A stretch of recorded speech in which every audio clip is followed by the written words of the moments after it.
We have with us the one and only Cowboy, aka the Professor Extraordinaire, and we are here at Algo Factory Tech, live lab for free.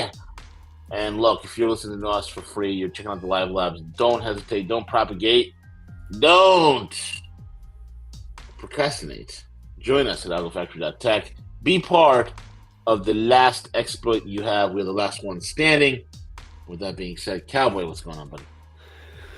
Man, I've been trying to juggle a lot right now. There's some stuff in the background that we're working on on the cryptocurrency side, and so what it's had me do is getting up instead of my regular, 5:00 a.m. or whatever it is. I'm getting up at like 3:30, and it's an interesting thing. I have obviously I had a routine. Now I've switched it up, and what I've noticed. Whoa. Oof, man, brutal. What I've noted. Oh, look, we lost V. Hold on a minute. We lost you for a second, V. You there, V? Looks like somehow we lost V. So what I'm gonna do? Oh, you're there. Yeah, I got a storm ripping through the area all of a sudden. So you got a storm. I had to sneeze. Maybe it's your sneeze that took me out. That probably not. You probably crashed my network.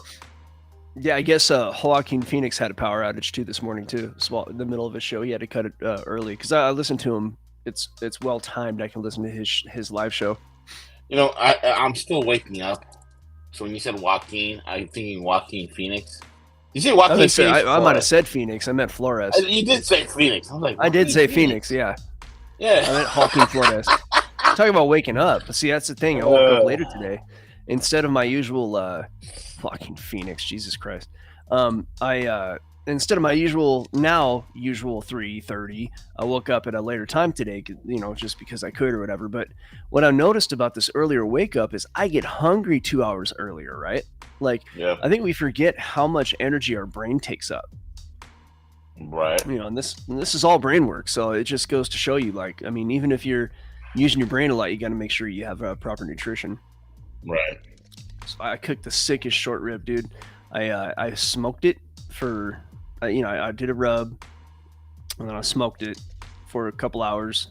Mm-hmm. It was supposed to be for like 3 hours, but my Traeger doesn't go low temperature for some reason. There's something wrong with it.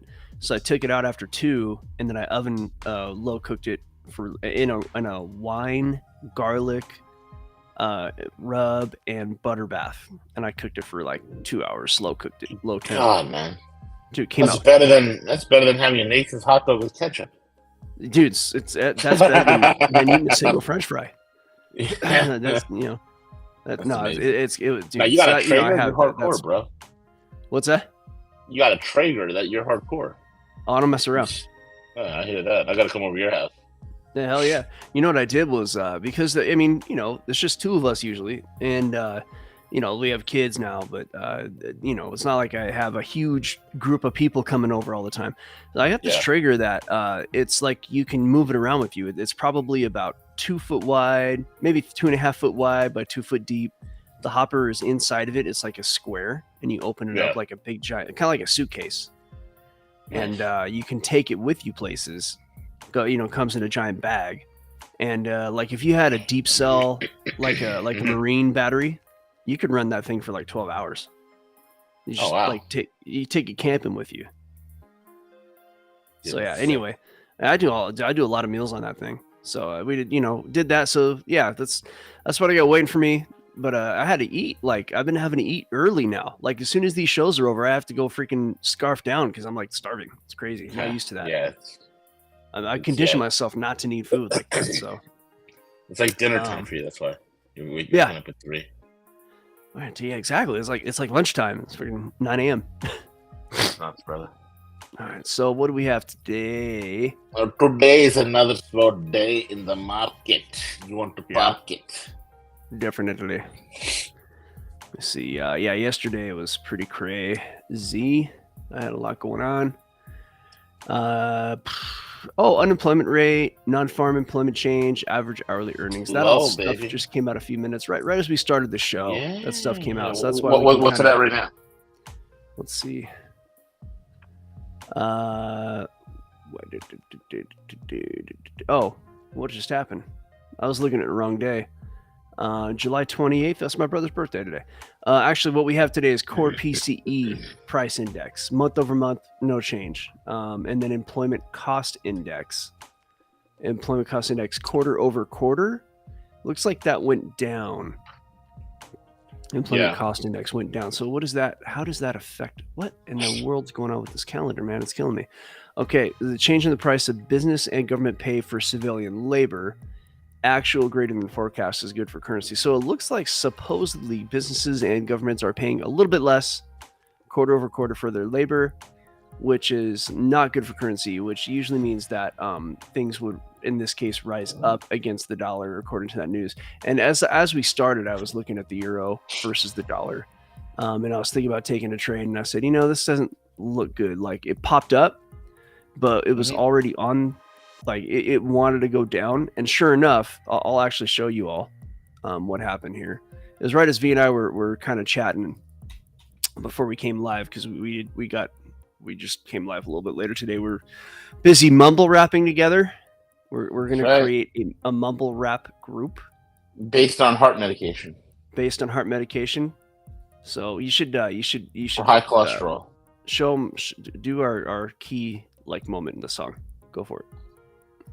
Maybe after. That's only for the members, man. That's for the members only.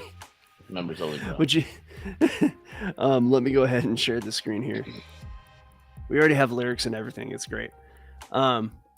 So yeah, what you're looking at here is that wick upward was the news, and the news supposedly was supposed to be bullish for, say bearish for the dollar, or bullish for the euro in this case, or like if you're looking at other assets like stocks that are traded against the dollar, those are supposed to go up.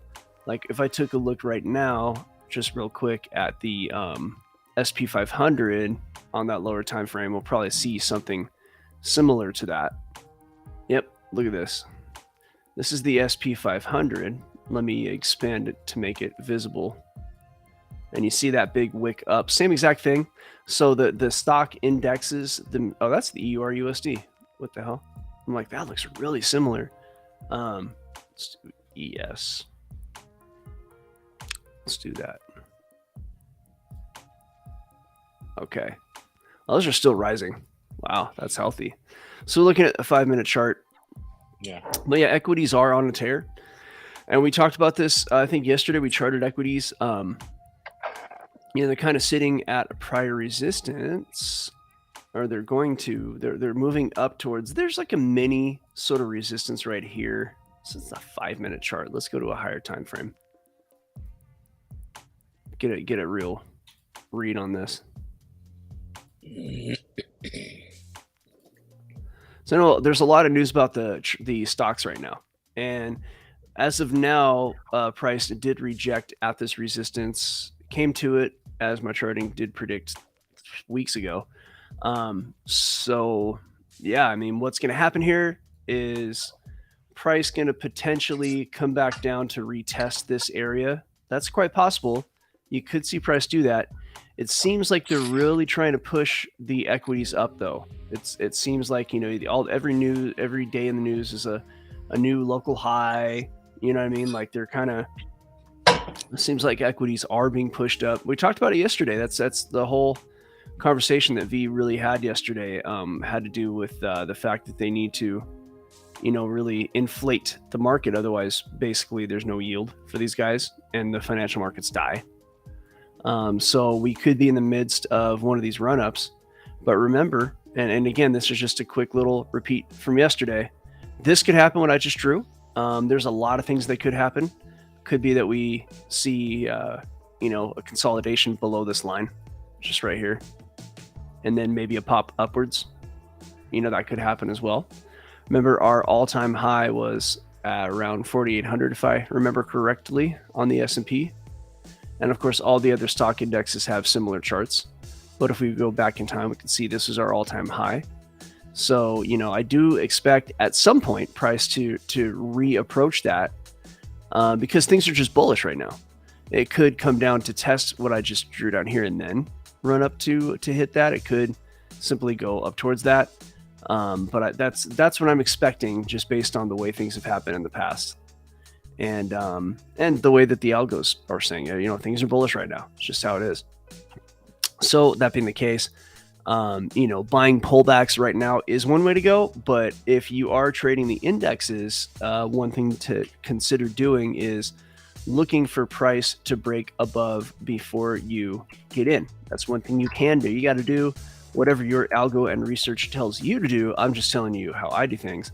And in this case, look back here. Let me zoom in to the past and imagine if you were going to buy the breakout, right? So here is the prior high right here, right where that M is. I'm sorry, what that really is that's Roman numeral 3 with an arrow through it. So right at this area, price made a high, and then you're like, okay, I'm going to buy the breakout, and you bought the breakout here. Now you got to sit through a pullback, right? But then it's like, oh, okay, I'm going to buy this breakout. Now you got to sit through a pullback, right? Oh, I'm going to buy the breakout. Now you got to sit through a pullback. So, I mean, if you're okay with pullbacks, then okay, that's one way to go. If you're in a bull market, then you're basically building a position, but you might not have the money to build a position. Maybe you just went all in on the breakout, and I just got to sit for 2 months and wait for that to happen. Okay, and that's fine. A lot of people who play stocks do that. But if you're trading indexes, that's not necessarily the way to go, right? So what I do in this case for indexes, especially because historically they just work better this way, you wait for a breakout and a retest where price actually bounces off somehow, one of these highs, right? Or if, you could also look at it as this is the new high or that's the new high. And if you have a breakout and a pullback, the pullback happens above the high, then you've got a decent entry. They kind of changed TradingView on me. So you have a breakout up here, you got a pullback, and then you have a breakout. So you could always enter right here. And then it's above this kind of, that major, above this bit of structure right there. And then you can, get your long there. Of course, another, you could get trapped into the thinking of, okay, well, this is a new high, and now I need to test that. And, there is that trickiness in the game. But in the end,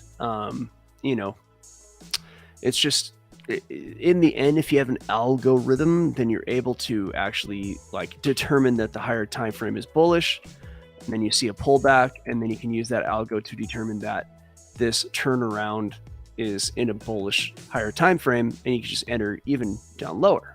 But remember, if you enter down lower, you're taking a bit of a risk because you have structure that is in your way.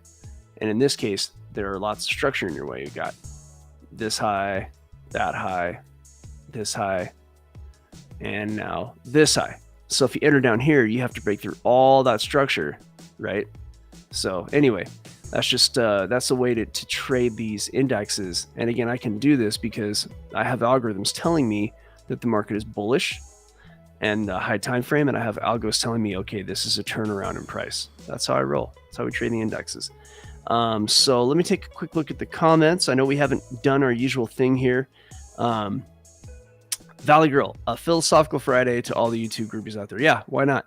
It's Friday. Friday is a day that I don't generally do a lot of trading. Not usually. I'll do some day trades. I'll hop in and out. Grab a quick $100, but 150, $200, depending on what the look is. But entering with $1,000 trade on a day trade on a Friday is just not. It's not the way I roll usually. And generally my, larger trades are going to be swing trades rather than day trades. Day trades are going to be a few $100. Swing trades are going to be higher. And that depends on the book. If I'm trading a larger book, the numbers are going to be larger. Just depends on which book I'm trading that day. So, but let me go ahead and put the website there. We haven't done that. We haven't even done the whole, this is what we do, spiel. But I will put our website up there. Obviously, you can tell that we talk about trading. We help build traders. Everything we talk about is for entertainment and educational purposes. So before you trade, make sure that you talk to your licensed investment advisor. And, that way you can understand what the risks are, because you can't lose your money. So there's our website, www.algofactory.tech. And then, of course, here is the QR code. You can just zap that with a QR reader, whether it's on your phone or computer, and that'll take you over to our website, show you what we do. We can tell you that people who work with us, we help them build trading algorithms. Algorithms are nothing to be scared of. It's just a way to trade. It doesn't mean your algo is coded. It doesn't mean that, it's like, oh, I got to know how to program things. It's not like that. Anybody who is successfully trading is trading an algorithm, whether they know it or not. Even if you're old school trading, there are algorithms involved. Tying your shoes is an algorithm. Driving to the store is an algorithm. It's just a word that gets used a lot these days because people, it's on the news and people are using algos for this and that. But in reality, algorithms have existed for hundreds or thousands of years. Anytime you're doing anything, that's a process. So that being the case, we help you learn how to trade, basically. We can start you from scratch. And here's one thing to know is that it doesn't require you to have a whole bunch of money. People, let's just say that you feel that you want to have a trading account of $50,000 before you trade, which is a pretty big account for a new trader. It's very big for a new trader, right? Having a $10,000 account is kind of a decent number to start with. Even $5,000 is doable. But at that point, it's more of a supplemental income. And it depends on your trading style and your abilities. Like there are people who, if you're just an elite badass trader, you can take $10,000 and, make enough money to pay some bills.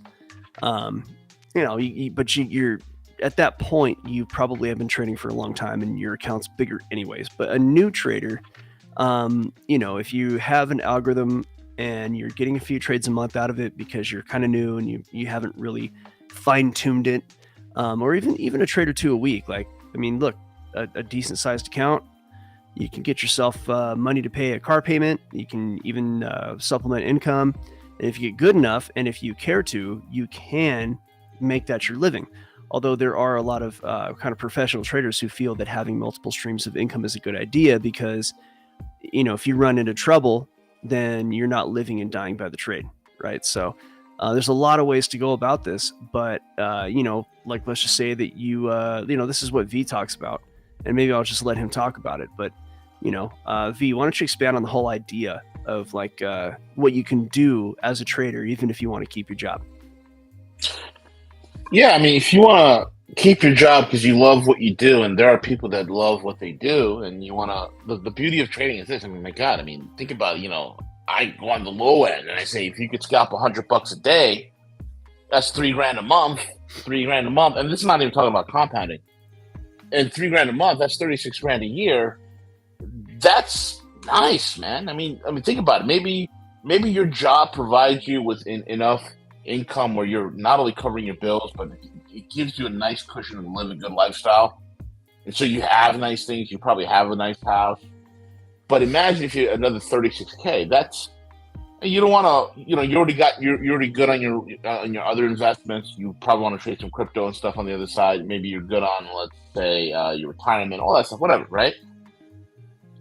But on the low end, $36,000 a year. That's pretty nice. That's a Lambo payment, right? That's a Lambo, Huracan payment. That's a Ferrari F8 Tributo payment, right? That's a kid's education payment. That's a kid's education payment. That's a nice vacation. That's, maybe buying a lake house. The possibilities are endless. Or in this current environment, that is a nice savings for retirement. Bingo. Exactly. 100%. And so that it gives you flexibility. Like, if you get another additional $36K, that means now you could probably start offshoring, take care of some of the costs of that. There's so many avenues to this. It's really remarkable. So the possibilities are endless.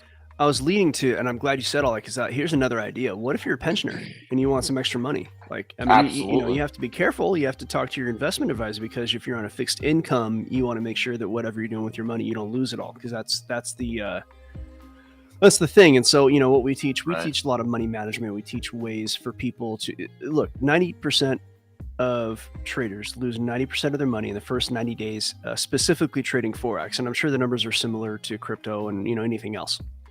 So the thing to understand is that, most people get in without any guidance. And again, we don't offer any investment advice, but what we do is we show you what we do to preserve capital, what we do to be conservative, what we do to make sure that we don't blow up our account. Because blowing up your account is a bad thing. I know modern parlance, blow up the spot. Like that's not, that's we're not talking that way. We're talking the old way. Blow up is bad. So at any rate, one thing to know though is that even if you don't have any seed money for an account, there are what are called proprietary firms, and they're all out there. You don't have to have any licenses or anything like that.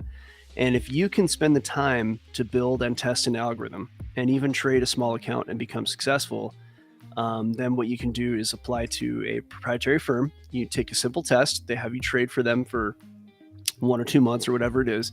And you have to follow their rules. There are some rules. You can only trade a certain amount. You can't, some places won't let you trade news events. Some will. And then if you can pass their test, they'll give you an allocation.